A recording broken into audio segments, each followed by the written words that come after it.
সোদপুর বারোমন্দির ঘাটে গঙ্গায় স্নানে নেমে তলিয়ে গিয়ে নিখোঁজ এক ছাত্র।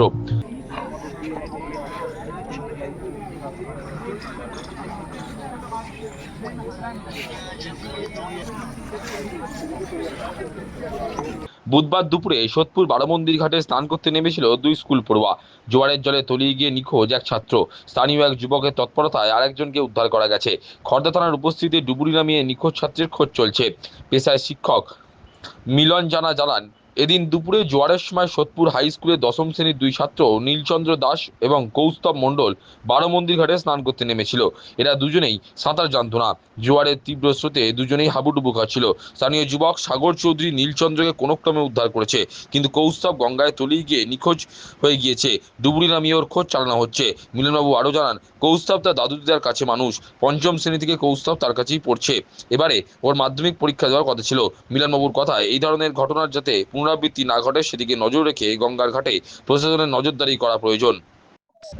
মানে দুপুর 2টো নাগাদ যখন জোয়ার ছিল, দুটো ছেলে যারা সোদপুর হাই স্কুলে ক্লাস 10-এ পড়ে, একজনের নাম নীলচন্দ্র দাস আর একজন হচ্ছে কৌস্তব মণ্ডল। তো দুজনেই গঙ্গার ঘাটে এসেছিল ছবি তুলতে, তারপরে গঙ্গার ঘাটে নেমেছে। আমার যতটা জানা যে দুজনই কেউ সাঁতার জানে না। তো নীলচন্দ্রকে উদ্ধার করা গেছে, কিন্তু কৌস্তবকে এখনো পর্যন্ত উদ্ধার করা যায়নি। নীল সুস্থ আছে আপাতত, কিন্তু জেনিতে ভর্তি।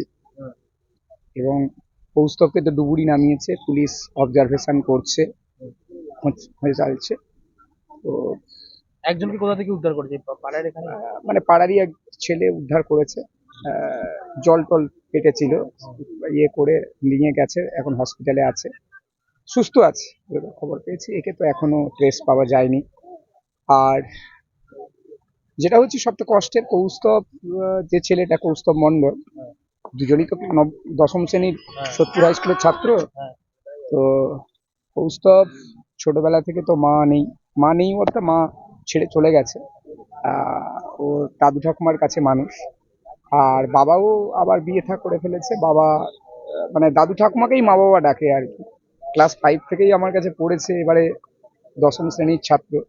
আর এইবারে তো মাধ্যমিক দিত, প্রিপারেশন চলছিল। কষ্টের খুব, মানে যাই হোক, আশা করি যদি বেঁচে ফিরে তাহলে তো ভালো লাগবে।